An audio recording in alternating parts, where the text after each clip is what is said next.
Соңғы уақытта елімізде ең көп қолданылатын терминдердің бірі онлайн сабақ. Онлайн сабақ беру оқушыға дайын видео сабақтарды ұсыну немесе бейне қоңырау арқылы сабақ берумен толық өнімді бола ма? Әрине болмайды. Осыны ескере отырып, Зерделі мектебі онлайн білім беруді кешенді әрі жүйелі түрде жүзеге асыратын арнайы платформаны дайындады. Ол онлайн Зерделі KZ порталы. Онда оқушы бір апта бойы мектептегі сабақ кестесімен бірдей графикте білім алады. Атап айтсақ, бірінші күні оқушы тікелей эфирдегі белгілі бір онлайн сабаққа қатысады. Ондай болса, бұл қандай пропорция болады болма? Тура пропорция. Оған үй тапсырмасы беріледі.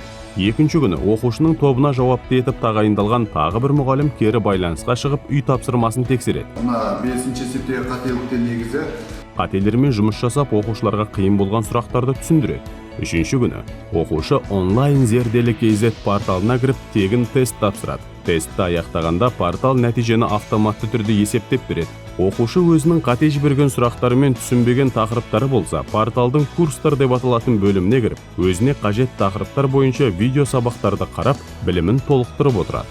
Төртінші күні оқушы осы аптадағы екінші онлайн сабағына қатысады. Осылай бір аптаның 6 күнінде оқушы интенсивті курстың бағдарламасына сәйкес жұмыс жасайды. Бұл жүйенің артықшылығы: біріншіден, интенсивті курс оқушының бір апта уақытын сабаққа жүйелі түрде жұмсауына ықпал етеді.